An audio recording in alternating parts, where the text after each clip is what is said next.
Hello भाई। केवल 10 questions की सीरीज, इम्पोर्टेंट क्वेश्चंस हैं, बेसिक से लेवल। देखिएगा, मज़े आ जाएंगे। और ये क्वेश्चंस ना डिफरेंट डिफरेंट मॉक्स जो हम लोग देते हैं उनके क्वेश्चंस हैं, क्योंकि उनमें ना बेस्ट अप्रोच शायद नहीं होती, अप्रोचेबल क्वेश्चंस नहीं होते हैं। मतलब अप्रोच तो उसमें सिखाई जाती है, तो उनकी बेस्ट अप्रोच के लिए एंड कॉन्सेप्ट के लिए हम लोग डिस्कस करेंगे। ठीक है, तो पहला क्वेश्चन लेते हैं। क्वेश्चन आपको स्क्रीन पे दिखेगा और मैंने स्क्रीनशॉट ले रखे हैं, तो मैं यहाँ से करता हूँ। ठीक है, देखिए पहला क्वेश्चन क्या कह रहा है। पहला क्वेश्चन कह रहा है कि ओ वृत्त का केंद्र है। पहले एक फिगर बना ले। ठीक है, कह रहा ओ वृत्त का केंद्र है, एक स्पर्श रेखा खींची गई है जो वृत्त को सी पर स्पर्श करती है। ठीक है, तो ये ए ओ बी है और एक पॉइंट सी दिया गया है जिससे स्पर्श रेखा खींची गई है, टेंजेंट। ठीक है, और क्या बोला गया है, यदि angle A O C 80 degree है, ए ओ सी इसको ज्वाइन कर देते हैं। ठीक है, तो ये आपका 80 डिग्री दिया गया है। कितना दिया गया है, बी सी एक्स का मान बताना है आपको। ठीक है, बी सी एक्स का मान बताना है। देखिए ये एक्स है। ठीक है, तो आपको वैल्यू बतानी है बी सी एक्स की, ये वैल्यू आपको बतानी है। देखिए ये वैल्यू कितनी है, सेंटर पे 80 डिग्री है, तो यहाँ पे ये वैल्यू कितनी आ जाएगी, 40, 40 हाफ हो जाती है। क्यों, जब सेम आर्क होते हैं ना, सेम आर्क, देखो ये आर्क जो है ये सेंटर पे भी एंगल सबटेंड कर रहा है और यही आर्क आपका सर्कल पे भी एंगल सबटेंड कर रहा है। तो जो सर्कल का एंगल होता है वो सेंटर के एंगल का हाफ हो जाता है। बट ये ध्यान रखना है भाई कि आर्क सेम होना चाहिए। ऐसा नहीं कि फर्जी आग लगाया पड़े आप इधर उधर, आर्क आपको सेम रखना है। ठीक है, ये आर्क जो है ना यही सेंटर पे एंगल बना रहा है और यही आर्क जो है आपका सर्कल पे एंगल बना रहा है। तो जो सेंटर पे एंगल बना होगा उसको हाफ कर देंगे तो सर्कल का आ जाएगा। अगर आपको कभी सेंटर का निकालना हो तो इसका डबल कर दीजिए। ठीक है, अब हम देखेंगे कि ओबी और ओसी रेडियस है। रेडियस है तो इस ट्रायंगल में ये आइसोसेलेस बन जाएगा, ये भी आपका 40 डिग्री आ जाएगा। ये 40 है, ये 40। तो एक और थ्योरम है कि जब ओसी रेडियस है और ये टेंजेंट है तो रेडियस परपेंडिकुलर ऑन टेंजेंट, सब क्लास 10th की थ्योरम है। ये 90 डिग्री हो जाएगा परपेंडिकुलर होने पे ओ सी एक्स। तो जब ओ सी एक्स 90 डिग्री है और ये 40 डिग्री है तो जो बचा वाला एंगल है वो कितना आ जाएगा, 50 डिग्री। 50 डिग्री आपका ऑप्शन कौन सा ऑप्शन है, चौथा ऑप्शन आपका करेक्ट होगा। ठीक है भाई, इसको मिटा दें।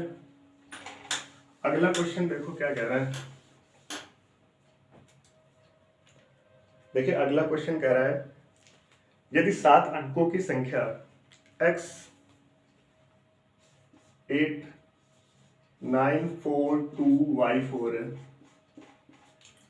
जो कि 56 से डिविजिबल है, y के सबसे बड़े मान के लिए x square plus y, value किसकी निकालनी है, एक्स स्क्वायर प्लस वाई की, का मान क्या होगा जहां x और y नेचुरल नंबर है। ठीक है, देखो ये जो नंबर है ना ये 56 से डिविजिबल है। किससे डिविजिबल है, 56 से डिविजिबल है।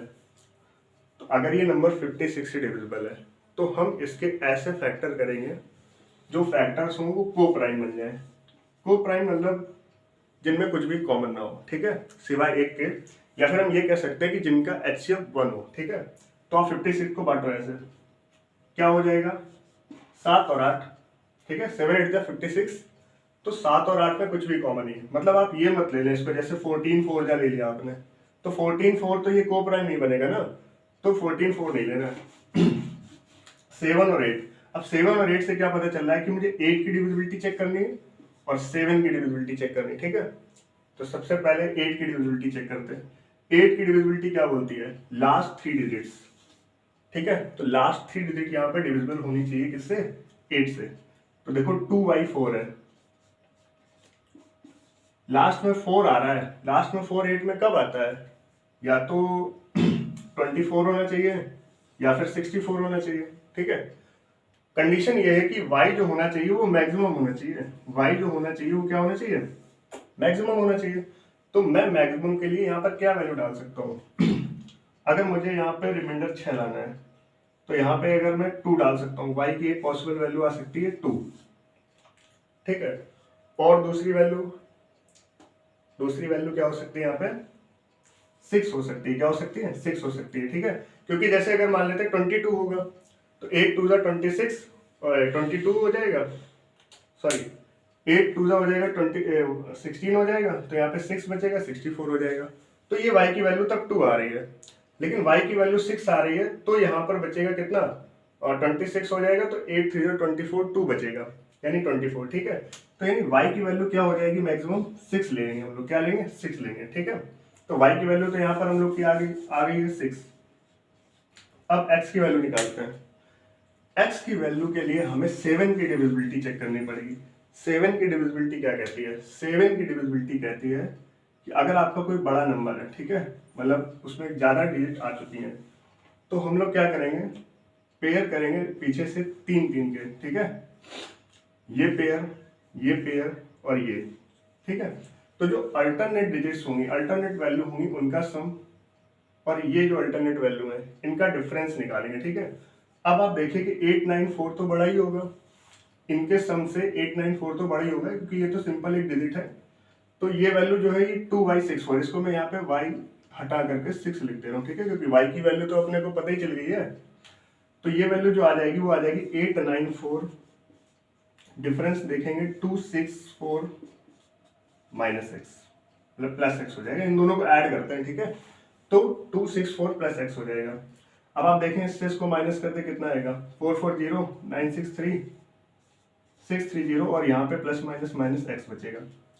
देखो 630 तो वैसे भी 7 से डिविजिबल है, आपको x ऐसा एक नंबर लेना है जो कि 7 के टर्म में होना चाहिए, ठीक है, 7 14 ऐसे करके लेना है। तो x अपने आप में क्या होगा? 7 ही तो होगा, क्योंकि सिंगल डिजिट है वो। तो x की वैल्यू क्या आ गई? 7 आ गई। x की वैल्यू 7 है, y की वैल्यू 6 है, फटाफट वैल्यू निकाल लेते हैं। 7 का स्क्वायर कितना होता है? 49 प्लस 6 55 इसका आंसर होगा भाई, 55। ऑप्शन नंबर कौन सा है? ये पहला ऑप्शन आपका करेक्ट होगा, ठीक है। देखिए बेटा, देखो भाई अगला क्वेश्चन आप देखिए क्या कह रहा है। अगला क्वेश्चन कह रहा है पाइप ए 28 घंटे में एक टंकी भर सकता है। टंकी का 1/7 भाग भरे जाने के बाद एक और समान नल खोला जाता है। एक और समान नल खोला जाता है मतलब कि जो ए पाइप है ना, वो जितने टाइम में भरेगा तो उतने टाइम में ही दूसरा वाला पाइप भी भरना चाहिए, ठीक है। शेष टंकी को पूरी तरह से भरने के लिए पाइपे को द्वारा लिए गया समय बताना है, ठीक है। देखिए ए जो है 28 घंटे में, ए कितने घंटे में भर रहा है? 28 घंटे में भर रहा है। तो जो बी दूसरा पाइप लगेगा बी, वो भी कितने घंटे में भरेगा? वो भी 28 आवर्स में भरेगा। अरे क्लियर है, ठीक है। अब अगर हम देखें तो जो इसका टोटल आएगा वो कितना आएगा? टोटल वर्क आएगा वो कितना आएगा? 28 आएगा। 28 का पहले वाले ने कितना भरा था? 1/7 पार्ट भरा था। 1/7 यानी इसका अगर 1/7 निकालेंगे तो कितना आ जाएगा? 4। तो जो बचा काम है वो कितना बचा है? 28 से 4 घटा दो, 28 से 4 हटेगा 24 आ जाएगा। इनकी इफिशियंसी क्या आएगी? इफिशियंसी तो एक ही एक होगी, लेकिन जब ये दोनों लोग मिल करके काम करेंगे तो कितने काम हो जाएंगे भाई? 2, ठीक है। तो आप इसको देखेंगे तो कितने दिन में आ जाएगा? 12 दिन में आ जाएगा, ठीक है। 12 डेज लगेंगे इनको बचा हुआ काम पूरा करने के लिए। कितने, कौन सा ऑप्शन है? चौथा ऑप्शन आपका करेक्ट होगा, ठीक है। अगला क्वेश्चन देखो भाई क्या कह रहा है। अगला क्वेश्चन तो इंपॉर्टेंट है। देखो मतलब ये पार्टनरशिप का है, ठीक है। तो पार्टनरशिप में आप सबसे पहले ये समझ लीजिए कुछ टर्म्स। कैपिटल होता है और टाइम होता है और प्रॉफिट होता है, यानी कि जो कैपिटल आप इन्वेस्ट करते हैं, ठीक है, कितने टाइम के लिए इन्वेस्ट कर रहे हैं और उससे क्या प्रॉफिट मिल रहा है आपको, ठीक है। सिंपल चीज़ है कि कैपिटल जो आपने लगाई हुई है वो कितने टाइम के लिए लगाई हुई है, उसके अकॉर्डिंग आपका क्या है? प्रॉफिट। तो C × T = प्रॉफिट होता है, ठीक है। अब इसने बोला क्या है? इसने बोला है 3 साझेदारों ने एक व्यवसाय में लाभ को 9, 8 और 11 के अनुपात में बांटा है। ठीक है, तो जो प्रॉफिट है वो किस रेशियो में बांटा गया है? 9, 8 और 11 के रेशियो में बांटा गया है। कह रहा है उन्होंने अपनी पूंजी को क्रमशः 4 महीने, 6 महीने और 18 महीने के लिए निवेश किया गया है। तो जो टाइम दिया गया वो कितना दिया गया? 4, 6 और 18। आप चाहो तो इसको थोड़ा सा सिंप्लीफाई कर सकते हो, 2, 3, 9 आ जाएगा। ठीक है, इसके बाद उसने पूछा है कि उनकी कैपिटल का रेशियो क्या होगा। तो उनकी पूंजी का जो रेशियो होगा वो क्या होगा? देखो, अगर हमें कैपिटल निकालना है तो ये टाइम जो है कहाँ चला जाएगा? अपॉन में, यानी कि प्रॉफिट से अगर हम टाइम को डिवाइड कर दें तो आप देखें 9 में से 2 डिवाइड करेंगे तो 9/2, 8/3 और आ जाएगा आपका 11/9। क्या ये बात आपको समझ आ गई? ठीक है, ये जो टाइम है ना ये प्रॉफिट के नीचे आ जाएगा, यानी कि प्रॉफिट से टाइम को डिवाइड कर देंगे। अब आप इसका रेशियो निकालिए, क्या हो जाएगा? नीचे वाले का एलसीएम ले लीजिए। 2, 3, 9 कितना हो जाएगा? 18। 18 को जब करेंगे तो कितना बचेगा? 9, 81 और फिर यहाँ पे करेंगे 6, 8 ज़ा 48 और यहाँ पे 11, 2 ज़ा 22। यही आपका रेशियो होगा, किसका? कैपिटल का रेशियो होगा। ठीक है, कैपिटल का कौन सा वाला ऑप्शन है? 3 नंबर आपका ऑप्शन करेक्ट होगा। ठीक है भाई, यहां तक की बात क्लियर है? अगला क्वेश्चन देखिए, कह रहा है, इसको मिटा दे रहे। ठीक है,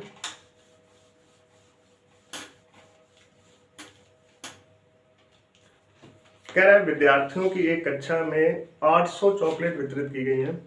यदि प्रत्येक विद्यार्थी को कक्षा में विद्यार्थियों की संख्या के 2 गुने के बराबर चॉकलेट मिलती है तो कक्षा में विद्यार्थियों की संख्या बतानी है। बहुत आसान क्वेश्चन है, बर्थडे में आपने टॉफियाँ बांटी होंगी तो वही क्वेश्चन है। अब जैसे मान लेते, सपोज करते, ठीक है, कि आपका बर्थडे है और आप जो है आपने ये सोचा था कि जब मेरा बर्थडे होगा तो मैं अपने बर्थडे में जाऊंगा और जितने लोग क्लास में होंगे मैं उनको डबल चॉकलेट दूंगा या डबल टॉफी दूंगा हर एक स्टूडेंट को। सोचिए कि आपकी क्लास में 10 स्टूडेंट है। कितने स्टूडेंट है? 10। ठीक है, तो आप हर बच्चे को कितनी टॉफियां देंगे? 20 टॉफियां देंगे। ठीक है, तो आपको टोटल टॉफियां कितनी ले जानी पड़ेंगी? 10 × 20। बोलो भाई, आपके क्लास में 10 बच्चे हैं, आप हर बच्चे को 20 टॉफियां दोगे क्योंकि आप दोगुनी टॉफियां देने चाह रहे हो हर बच्चे को, तो आप 10 × 20 यानी 200 टॉफियां ले जाओगे उसके लिए। अरे बात समझ आ गई ना? बस यही ये क्वेश्चन है। ठीक है, आप मानेंगे कि x विद्यार्थी थे, कितने थे? x विद्यार्थी हैं, तो उसका क्या है? आपको 2x टॉफियां देनी पड़ेंगी हर एक विद्यार्थी को। इनका मल्टीप्लाई कराएंगे तो क्या हो जाएगा? 800 के बराबर हो जाएगा। ठीक है, 2 से कट जाएगा, ये 400 आ जाएगा। मतलब ये मुंह जवानी क्वेश्चन है, करके बता रहे हैं हम। x² = 400 हो जाएगा, तो x की वैल्यू कितनी आ जाएगी? 20 आ जाएगी। यानी क्या पूछा गया था इसमें? क्लास स्टूडेंट, कक्षा में विद्यार्थियों की संख्या, तो कक्षा में विद्यार्थियों की संख्या कितनी होगी? 20 होगी। ठीक है, ओके भाई। अगर ये पूछ लेता कि हर एक विद्यार्थी को कितनी चॉकलेट दी गई तो वो क्या हो जाता? 40 हो जाता। ठीक है, 4th ऑप्शन आपका इसका सही होगा। ठीक है, अगला क्वेश्चन इसको देखो, समझ आ गया ना? ये वाला आ गया होगा भाई, क्या देखिए। चलिए, अगला क्वेश्चन आपसे कह रहा है राहुल एक निश्चित राशि का 20% हिस्सा विजय को देता है। विजय ने प्राप्त धन में से 25% पुस्तकें खरीदने पर और 40% एक घड़ी खरीदने पर खर्च कर दिए। उल्लेखित खर्चों के बाद विजय के पास 2800 रुपए शेष बचते हैं। राहुल के पास प्रारंभ में कितनी धनराशि थी? देखो, राहुल एक था जिसने विजय को रुपए दिए। ठीक है, राहुल ने विजय को रुपए दिए थे और विजय को अपने का 20% दिया था। ठीक है, 20% दिया था और विजय ने क्या किया? 25% और 40% अलग अलग जगह खर्चा किया है।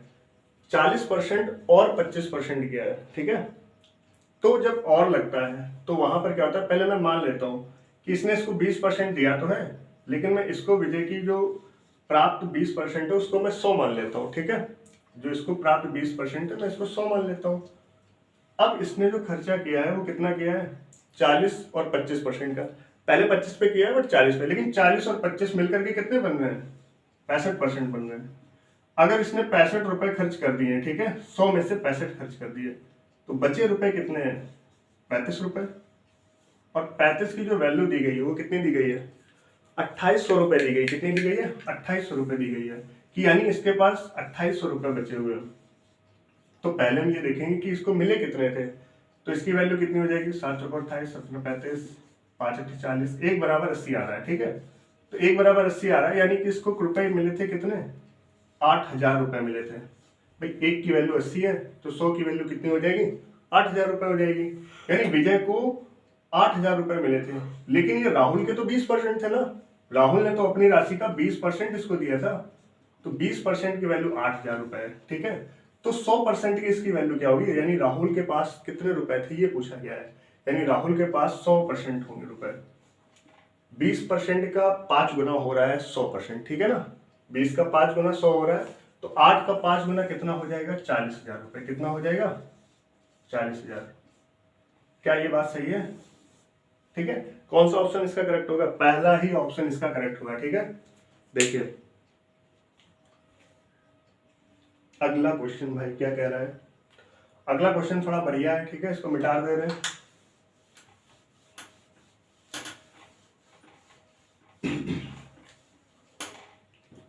कह रहा है वृत्त के भीतर एक त्रिभुज SQR बनाया गया है। वृत्त के बाहरी भाग में स्थित बिंदु P से एक स्पर्श रेखा खींची गई है। यदि PQS त्रिभुज की परिधि 46 सेंटीमीटर है, परिधि यानी पेरीमीटर 46 सेंटीमीटर है, तो त्रिभुज PRS की परिधि क्या होगी? देखो, जब एक साथ आपसे पेरीमीटर पूछे, दो फिगर के, ठीक है, एक साथ आपसे एरिया पूछे, तो आप समझ जाइए कहीं ना कहीं इसमें सिमिलरिटी लगने वाली है। ठीक है ना, देखें फिगर हम पहले बना लेते हैं। ये है, एक टेंजेंट दिया हुआ है, फिर एक सेकंड दिया हुआ है। अच्छा, टेंजेंट और सेकंड आपको कहीं दिख जाए तो आप तुरंत टेंजेंट सेकंड प्रॉपर्टी याद कर लें। ठीक है, बताइएगा अभी क्या होती है। SP, ये R है, ये Q है, और क्या दिया हुआ है? ये इससे ज्वाइन कर रहा है और ये इससे ज्वाइन कर रहा है। ये वैल्यू आपकी 15 सेंटीमीटर दी गई है और ये 18 सेंटीमीटर दी गई है। ये x मान लिया गया है। ठीक है, देखें इसमें निकालना है और पेरीमीटर दिया गया 46। चलो ये बात की बात है, पहले हम लोग x निकाल लेते हैं। ठीक है, चलिए टेंजेंट सेकंड प्रॉपर्टी क्या होती है? जो टेंजेंट होती है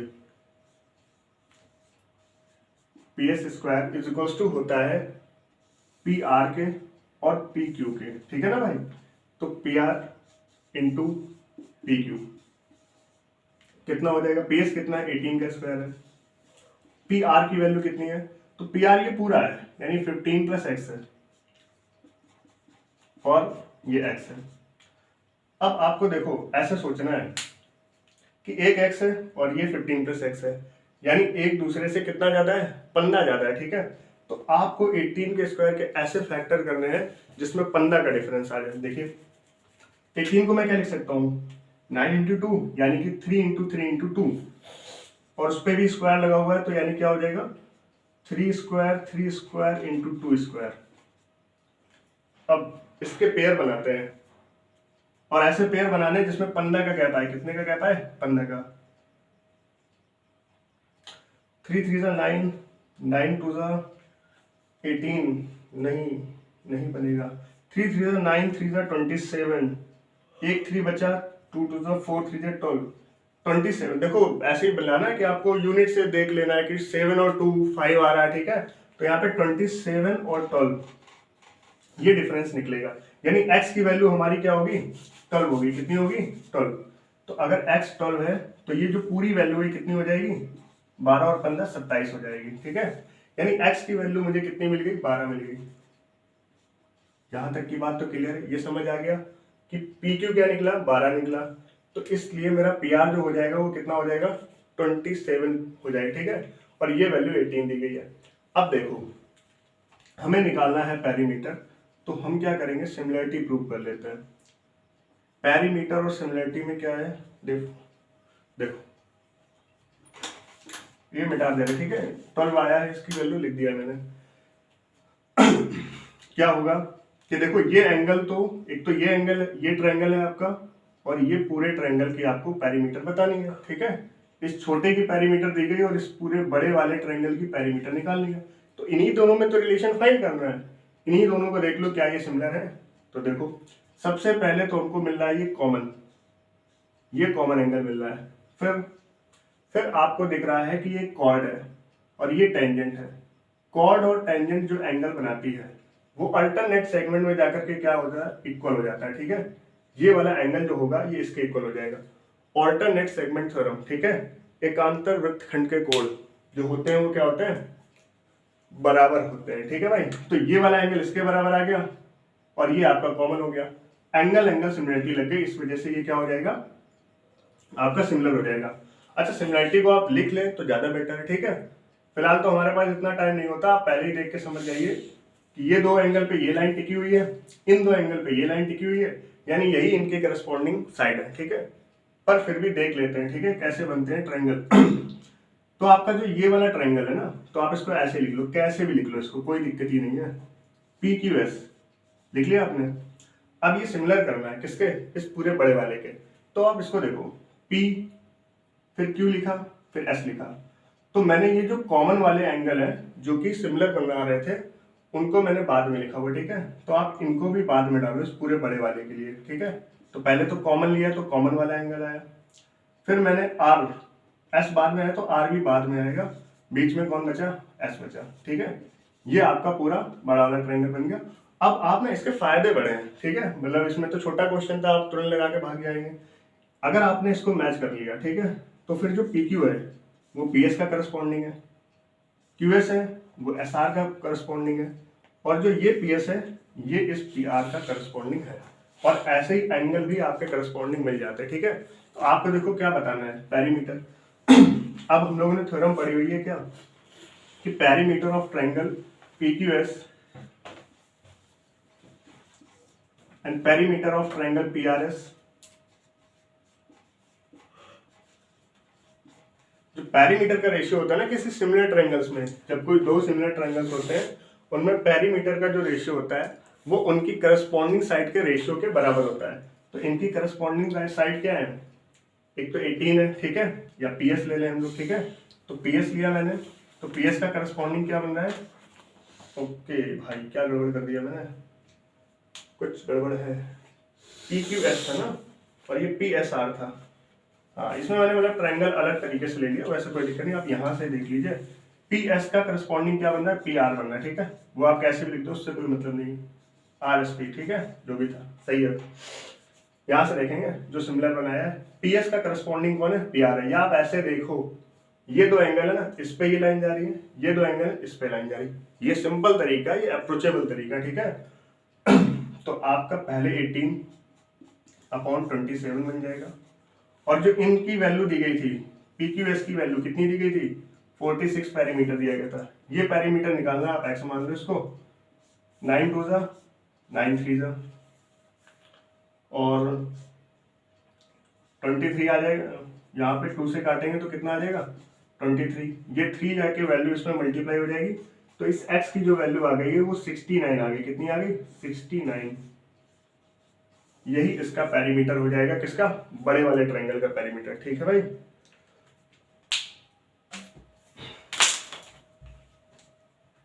देखिए, ठीक है, समझ आ गया ना, एक बार और समझा देते। ठीक है, देखो आपको पहले ये वैल्यू गायब कर दी गई थी, तो आप देखेंगे कि टेंजेंट और सेकंड प्रॉपर्टी से हमने इस वैल्यू को निकाला। क्या होती है टेंजेंट सेकंड प्रॉपर्टी, कि जो टेंजेंट का स्क्वायर होता है वो PR इंटू PQ। ठीक है ना, ये जो सेगमेंट जा रहा है ये एक बाहर वाला और ये यहाँ से इस वाला लास्ट के वाला। ठीक है, P से R तक का और P से Q तक के प्रोडक्ट के बराबर होता है। ठीक है, तो हमने यहाँ से टर्म निकाल लिया इजीली। इसके बाद हमको पेरीमीटर निकालना था, इसलिए हमने सिमिलरिटी का यूज किया। ठीक है, तो सिमिलरिटी का यूज किया, एंगल सिमिलरिटी दिखा करके और करस्पॉन्डिंग साइड्स को बराबर रख दिया। एरिया का, कभी कभी एरिया अगर पूछ दे रहा है तो अगर आपको एक एरिया दिया गया है, दूसरा एरिया पूछा जा रहा है, तो एरिया जो होता है वो यही होता है, बस यहाँ पर स्क्वायर लग जाता है, उनकी करस्पॉन्डिंग साइड्स के स्क्वायर के बराबर होता है। ठीक है, तो अगर एरिया दिया जाए तो आप ये भी लगा सकते हैं। ओके, देखिए अगला क्वेश्चन क्या कह रहा है, अच्छा था ये क्वेश्चन। देखो अगला क्वेश्चन और भी इससे मजेदार है, एवरेज पे है, ठीक है। देखिए कह रहा है 10 संख्याओं का औसत 34 है। 10 संख्याओं का औसत कितना है? 34 है। यदि पहली 4 संख्याओं का औसत 24 है और अगली 4 संख्याओं का औसत 37.75 है और 10वीं संख्या का मान 9वीं संख्या के मान से 1 अधिक है। ये बात की बात है। पहले हम लोग ये देखते हैं कि 9वीं 10वीं संख्या होगी क्या, ठीक है। ये तो बात की बात है। तो 10 संख्याओं का जो औसत दिया गया आपको, वो दिया गया है आपका 34। कितना दिया गया है? 34 दिया गया है। जो फर्स्ट 4 है, फर्स्ट 4 का जो एवरेज दिया गया है वो दिया गया है 24 और जो नेक्स्ट 4 है उनका एवरेज कितना दिया हुआ है? 37.75। 37.75। आप देखिए इसको डायरेक्ट भी मेथड से कर सकते हैं, बट जब भी पॉइंट में वैल्यू आ जाती है तो ये कॉम्प्लिकेटेड हो जाता है। तो आप इसके लिए डेविएशन लगाए, ठीक है। जो आप कक्षा 10 में पढ़ते रहते हैं ना, deviation, assume mean step deviation, वही आप डेविएशन यहाँ पे लगाए, ठीक है। हालांकि वो थोड़ा क्लास इंटरवल वगैरह से होता है, बट मेथड यही होता है उसका। देखिए हम ये मान के चलते हैं ना एवरेज में कि भाई 10 लोगों का अगर एवरेज 34 है, यानी सबको बराबर बराबर 34 रुपए मान लो आप, तो सबको 34 रुपए बांटे गए, ठीक है। तो हम ये देखते हैं कि भाई इसके पास कितने रुपए हैं, सभी के पास 34 रुपए होने चाहिए, लेकिन इसके पास कितने रुपए आ रहे हैं? 4 लोगों के पास 24 रुपए आ रहे हैं। ऐसा कैसे हो गया? तो इसको हम लोग देखेंगे कि कितना कम पड़ रहा है इसके पास। इसके पास -10 की कमी आ रही है, और -10 की कमी कितने लोगों के पास आ रही है? 4 लोगों के पास। तो टोटल कितनी कमी आ रही है? 40 की कमी आ रही है, ठीक है। फिर हम लोग अगले वाले की तरफ देखेंगे ये कितना ज्यादा या कम है? तो देखो ये 34 से ज्यादा है, ठीक है। कितना ज्यादा है? 3.75 ज्यादा है। 3.75 1 से ज्यादा है, तो 4 से कितना ज्यादा होगा? तो 3.75, 3 चौको 12 और 75 चौको कितना होता है भाई? 300। तो 12 और 3 कितना हो जाएगा? 15 हो जाएगा। कितना हो जाएगा? 15। तो ये 15 ज्यादा है, ठीक है। अब हम देखेंगे यहाँ पर कितना आ रहा है डिफरेंस? 25 आ रहा है। कितना आ रहा है? माइनस का 25 आ रहा है। ये 9वीं 10वीं संख्या के लिए है। तो माइनस का 25 आ रहा है, तो हमें इसको 34 तक पहुंचाने के लिए क्या करना पड़ेगा? इसको स्क्वायर ऑफ कर देंगे। स्क्वायर ऑफ के लिए हम क्या करेंगे? बैलेंस करने के लिए प्लस का 25 वैल्यू ले लें, तो ये क्या हो जाएगी? बैलेंस हो जाएगी, ठीक है। तो हम वैल्यू ले लेते हैं प्लस के 25। संख्याएं कितनी है? 2 संख्याएं हैं। कितनी संख्याएं हैं भाई? 2 संख्याएं हैं। अरे इधर देखते हैं, एवरेज कितना था इसका? ओवरऑल 34 था। कितना था? 34। संख्याएं कितनी हमको करनी पड़ेंगी? 25 अपॉन 2। अपॉन 2 इसलिए किया गया क्योंकि हम लोग एवरेज की बात कर रहे हैं। तो जो ओवरऑल 2 संख्याओं का एवरेज निकलेगा 9th और 10th का, तो वो 9th और 10th संख्या का एवरेज निकलेगा 34 दूना 68। 68 और 25 कितना हो जाएगा? 8 + 13 93/2, 93/2 आ जाएगा। कितना आ जाएगा? ये एवरेज है इसका, 2 संख्याओं का, 9 और 10th का, ये एवरेज है। अगर ये एवरेज इतना आया है तो इनका सम कितना होगा? इनका सम कितना होगा? 9वीं संख्या और 10वीं संख्या का जो सम आएगा वो कितना आएगा?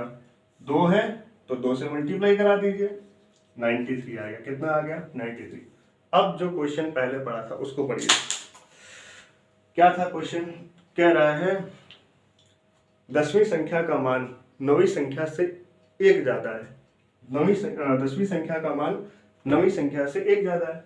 तो 9वीं संख्या अगर x है तो 10वीं संख्या क्या हो जाएगी? 1 उससे ज्यादा हो जाएगी। तो इन दोनों का सम भी कितना होगा? 93 तो होगा। तो x और x कितना हो जाएगा? 2x। ये 1 उधर चला जाएगा तो कितना हो जाएगा? 92। x की वैल्यू आ जाएगी आपकी कितनी? 46, 46। तो अगर आपसे पूछा गया इसमें 10वीं संख्या बताइए, x किसको माना था? 9 को। 10वीं संख्या क्या हो जाएगी? 1 ज्यादा उससे हो जाएगी। तो जो 10वां नंबर आएगा वो क्या आएगा? चलो यहाँ पे मैं लिख देता हूँ। 10वां संख्या जो आएगा वो क्या होगा? वो आपका आएगा 47। आपका ऑप्शन नंबर करेक्ट होगा पहला ऑप्शन आपका करेक्ट होगा, ठीक है, 47। एक बार इसको फिर से समझा दिया जाए क्या भाई? देखो 10 संख्याओं का जो एवरेज था वो कितना था? 34 था। 10 संख्याओं का जो एवरेज था वो 34 था। अगली 4 संख्याओं का एवरेज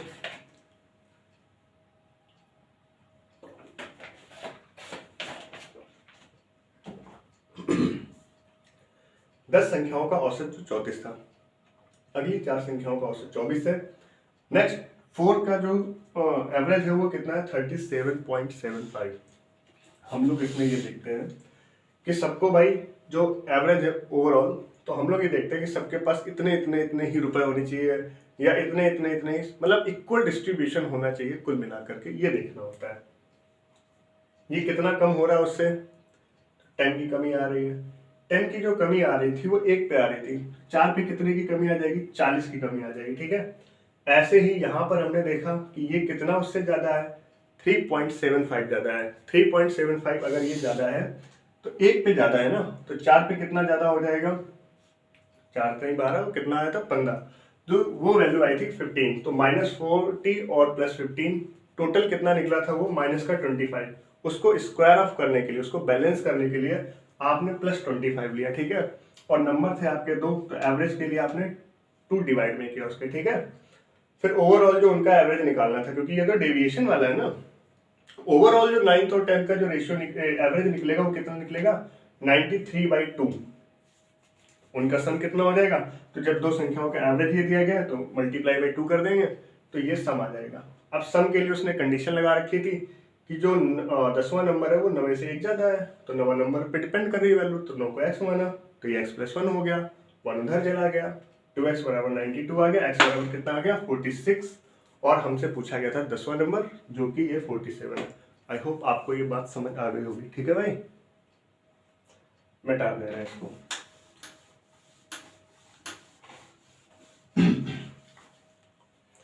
देखिए अगला क्वेश्चन क्या कह रहा है, कह रहा है अनूप की मासिक खर्च का उसके मासिक बचत से अनुपात 5:3 है। ठीक है, उसके मासिक खर्च में 54% की वृद्धि हो जाती है और उसकी मासिक आय में 46% बढ़ जाती है। उसकी मासिक बचत में 4900 रुपए की वृद्धि होती है। वृद्धि से पहले अनूप की मासिक आय कितनी होगी। ये क्वेश्चन तो इतना एसएससी पूछता है, इतना फ्रिक्वेंट क्वेश्चन है आपका, लगभग हर सेट में आपको ये क्वेश्चन मिल जाएगा। आप प्रीवियस ईयर उठा के देख लीजिएगा, हर सेट में ये क्वेश्चन है। देखिए उसने कहा है कि जो इसका देखो इनकम बनती कैसे, पहले ये समझ लेते हैं। इनकम जो है वो है क्या एक्चुअल में, इनकम स्प्लिट होती है आपके एक्सपेंडिचर पे और आपके सेविंग पे। ऐसे तो स्प्लिट करते हो भाई, जो इनकम आपको मिलती है या तो उसको खर्च करते हो या कुछ बचत में डालते हो। अगर उन दोनों का सम अप करते हैं तो क्या आता है, इनकम आ जाता है। ठीक है, तो ये इनकम इज इक्वल टू क्या होता है, एक्सपेंडिचर और सेविंग होता है। ठीक है, इसका आपको रेशियो दिया गया 5:3। कितना दिया हुआ है 5:3 दिया गया है। कह रहा है यदि उसके मासिक खर्च में 54% की वृद्धि कर दी जाती है। देखो आप खर्चे का और उसका बना लीजिए। खर्च में ये है आपका एक्सपेंडिचर, ये है आपका सेविंग। खर्च में 54% की वृद्धि की जाती है 54% की, और आय आय हमेशा बीच में रखी जाती है। आय कहाँ रखी जाती है, बीच में रखी जाती है 46%। ठीक है, और रेशियो जो है इनका क्या है एक्सपेंडिचर और सेविंग का, तो 5:3 है। आप देखें कि इसका कितना डेविएशन आ रहा है 58 आ रहा है। कितना आ रहा है 8 आ रहा है। तो 3 की वैल्यू 8 है, 5 की वैल्यू कितनी हो जाएगी भाई 8/3 हो जाएगा, तो 5 की वैल्यू कितनी हो जाएगी 40/3 हो जाएगी। अब एक काम आप समझिएगा जल्दी, इससे करने का तरीका क्या है कि अगर ये वैल्यू 46 है, हम इसको देख रहे हैं ये 54 है, ये इससे ज्यादा है, तो ये वाली वैल्यू हमेशा इससे कम होगी। ठीक है, यानी कि हमें इस वैल्यू को क्या करना पड़ेगा, माइनस करना पड़ेगा इस पे। ठीक है, देखिए 46 है, 40/3 कर दीजिए आप, कितना आ जाएगा, या फिर आप इसको थोड़ा सा स्प्लिट कर लो तो कितना बनेगा 13 × 39 = 44। ठीक है, आप इसको ऐसे भी लिख सकते हो 13 होल 1/3, 13 3 39, 140/3। तो आपको ये वैल्यू जाकर के माइनस करनी है। 46 में 13 माइनस करेंगे कितना बचेगा 3 3 33, और 33 में 1/3 माइनस करेंगे तो कितना हो जाएगा 33 में माइनस का 1/3, 33 3 99 माइनस 1 98/3, 98/3% आ जाएगा। कितना आ जाएगा 98/3% ये आ जाएगा। ठीक है, ये वैल्यू आ गई। अब ये देखो सेविंग जो है ना आपको दी गई है कि देखो ये बढ़ी हुई है, वृद्धि है, तो वृद्धि ही आपको दी गई है। कितनी दी गई है 4900 रुपए दी गई। कितनी दी गई है 4900 आपको ये दिया गया है, बचत में वृद्धि है, बचत में वृद्धि ये हुई है। तो बेटा यहाँ से 100% की वैल्यू निकाल लो। 50 दूना 98, 2 से काटेंगे 50, 1 बराबर 150 है, 100% बराबर कितना हो जाएगा, 100% की जो वैल्यू आ जाएगी वो आ जाएगी आपकी 15,000। कितनी आ जाएगी, 15,000। ये 3 की वैल्यू है, किसकी वैल्यू है, 3 की वैल्यू है। आपसे क्या पूछा गया है, आपसे पूछा गया है वृद्धि से पहले अनूप की मासिक आय क्या थी। तो अनूप की मासिक आय क्या थी, 5 और 3 के रेशियो में तो बटी थी। 3 बराबर अगर 15,000 है, 3 बराबर अगर 15,000 है तो ये वैल्यू कितनी हो जाएगी, 1 बराबर 5,000 की। 1 बराबर किसके हो जाएगी, 5,000 के। तो 8 बराबर कितनी हो जाएगी, 5,000। आप ऐसे करिए, ऐसे भी कर सकते हैं, ठीक है। वैसे तो 40,000 आ जाएगा। 15,000 की वैल्यू 3 के बराबर है, तो 8 की वैल्यू किसके बराबर हो जाएगी, तो 3 बटे 15, 5 अट्ठे 40,000। यानी अनूप जो है भाई कितना कमा रहा है, 40,000 रुपये कमा रहा है। क्लियर है भाई, यहाँ तक की बात समझ आती है। देखिए रफ करते हैं इसको, बहुत पूछा जा रहा है क्वेश्चन भाई, ठीक है। ध्यान से इसको समझ लीजिएगा, एक स्टेप आगे वाला ये क्वेश्चन है। नहीं तो वो यहीं तक पूछता है कि बचत वृद्धि कितनी है, ये कम ही पूछ रहा है, आने लग रहा है तो कोई बात नहीं, सीख लीजिए। कितने बचे, देखिए बस एक और बचा हुआ है, ठीक है। अच्छा क्वेश्चन है ये, कह रहा है चतुर्भुज ABCD, चतुर्भुज ABCD का क्षेत्रफल जो है ज्ञात कीजिए यदि AC और BD क्रमशः x एक्सेस और y एक्सेस पर विकर्ण। देखो कह रहा है कि चतुर्भुज ABCD का क्षेत्रफल ज्ञात कीजिए यदि AC और BD जो डायगोनल्स हैं वो x और y पर हैं, ठीक है। x और y ही उनके डायगोनल हैं। जहां रेखा AB का समीकरण दिया गया है, ये दिया गया, वो दिया गया। देखिए मैं इसका फिगर तैयार करता हूँ, ठीक है भाई। देखो एक चतुर्भुज है तो सबसे पहले आप x एक्सिस, क्योंकि जो डायगोनल्स है वो x एक्सिस और y एक्सिस है, तो आप डायगोनल बना लीजिए पहले, यानी आप x एक्सिस और y एक्सिस बना लीजिए, ठीक है। ये आपका x एक्सिस होता है, ये आपका y एक्सिस होता है, और यही आपका क्या बना है, क्वाड्रिलेटरल बना हुआ है, ठीक है। यही है, ठीक है। ABCD आप नाम दे दो इसको, ABCD। देखिए देखिए देखिए क्या कह रहा है, कह रहा है AC, ठीक है। ACBD है ना, AC और BD, ठीक है। अब कह रहा है कि AB का समीकरण दिया गया। AB का समीकरण क्या है, ये है AB। क्या दिया गया इसका, 3x + 4y = माइनस का 24। फिर CD दिया गया है 8x + 15y = 120। देखो महारथी कैसे होगा ये भाई, हमको क्या करना है, एरिया निकालना है। क्या निकालना है, एरिया। अगर हमको ये डायगोनल्स पता चल जाए, क्या पता चल जाए, डायगोनल्स। अच्छा डायगोनल्स है कैसे, परपेंडिकुलर है, यानी इनके बीच का एंगल तो पता चल गया। तो किसी भी डायगोनल के लिए, सॉरी किसी भी क्वाड्रिलेटरल के लिए अगर आपको डायगोनल्स पता है और उनके बीच का एंगल पता है तो फिर क्वेश्चन बहुत इजी हो जाता है। देखिए क्या होता है फॉर्मूला, 1/2 d1 × d2, ठीक है। ये तो रोम्बस के लिए होता है ना। लेकिन अगर कोई भी आपका क्वाड्रिलेटरल हो और उनके बीच, डायगोनल्स के बीच का एंगल पता हो, ठीक है, तो वो क्या होता है, साइन थीटा होता है, ठीक है। 1/2 d1 × d2 × साइन थीटा होता है, ठीक है। देखिए अगर हमको क्या पता चल जाए, क्वाड्रेंट्स पता चल जाए, सॉरी कोऑर्डिनेट पता चल जाए, वैल्यूज पता चल जाए, तो हम ये और ये डायगोनल्स पता कर सकते हैं। देखिए अब ये जो लाइन जा रही है AB, ये जो लाइन जा रही है AB, ये इससे भी पास हो रही है, ये इस एक्सेस से भी पास हो रही है। यानी जो ये एक्सेस होंगे ना, ये इसको सेटिस्फाई कर रहे होंगे, इस लाइन को, और ये ही एक्सेस जो होंगे इस लाइन को भी सेटिस्फाई कर रहे होंगे। तो मैं एक्सेस से समझता हूँ कि इसके पॉइंट कैसे निकाले जा सकते हैं। अब देखो आपको ये चीज तो पता ही होगी, एक्स एक्सिस पे y 0 होता है, एक्स एक्सिस पे y 0 होता है। अगर भाई हम एक्स एक्सिस पे चलेंगे तो y पे तो नहीं चल रहा है, यानी y 0 हो जाएगा उस कंडीशन में। ऐसे ही y एक्सिस पे x आपका क्या होता है, 0 होता है, ठीक है। ये कंडीशन तो सभी को पता होती है। इसके बाद देखिए, अगर हम यहां से निकालते हैं एक्स एक्सिस है, वाई 0 होगा, वाई को 0 रखो तो कितना आ जाएगा, वाई अगर 0 तो ये पूरा कंप्लीट 0 हो जाएगा, वाई अगर 0 होगा तो ये कंप्लीट 0 है। 3 डिवाइड में चला जाएगा, कितना आ जाएगा 3 8 जा 24, ठीक है। तो यहाँ पे वाई 0 था, तो वाई 0 और 3 8 जा माइनस का 8 आ रहा है, कितना आ रहा है माइनस का 8,0। यहाँ तक की बात क्लियर है। ऐसे ही आप बी वाला पॉइंट निकाल लीजिए, वाई एक्सिस पे x0, वाई एक्सिस पे x0 यानी x0 हो जाएगा तो ये 4 6 जा हो जाएगा, क्या हो जाएगा 4 6 जा हो जाएगा। अब यहाँ पे y एक्सिस पे x0 होता है तो ये 0 हो जाएगा, ये 0 हो जाएगा आपका, और 4 6 बन जाएगा आपका माइनस का 6, ठीक है। ऊपर नीचे मत देखना कि वो ऊपर पॉजिटिव है ऐसा नेगेटिव, वो सिर्फ एक बनाने के लिए, ठीक है, पॉइंट कहीं भी आ गए हो। अब इससे सी का निकालो, ऐसे ही करके सी का निकालेंगे तो एक्स एक्सिस पे y0 किया तो 8 से 120 को डिवाइड करेंगे 15 आ जाएगा, तो आपका आ जाएगा 15,0। ऐसे ही आप ये वाला पॉइंट निकालिए, y एक्सिस पे x0 हो जाएगा तो 15 8 120 हो जाएगा, 0,8 आ जाएगा, क्या आ जाएगा 0,8 आ जाएगा, ठीक है। यहां तक की बात क्लियर है। अब देखो हमें डिस्टेंस तो पता चल जाएगी ना फटाफट से, भाई ये क्या चल रहा है 8 और 6, ये माइनस का 6 ये 8 है, कितना डिफरेंस हो गया, ये बीडी का जो डिफरेंस आएगा वो कितना आ जाएगा 8 और 6 14 का डिफरेंस, कितना आ जाएगा 14 यूनिट का डिफरेंस है। यहाँ पे देखो तो 8 और 15 कितने का डिफरेंस है 23 का डिफरेंस है, क्या है एसी 23 का डिफरेंस है।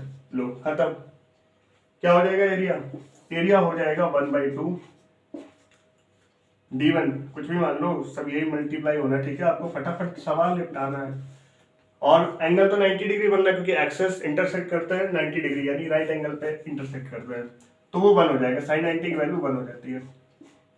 2 7 14, 23 7 161, 161 यानी 161 स्क्वायर यूनिट आ रहा होगा आंसर इसका, ठीक है। कौन सा ऑप्शन है भाई, पहला ही ऑप्शन करेक्ट है इसका, ठीक है।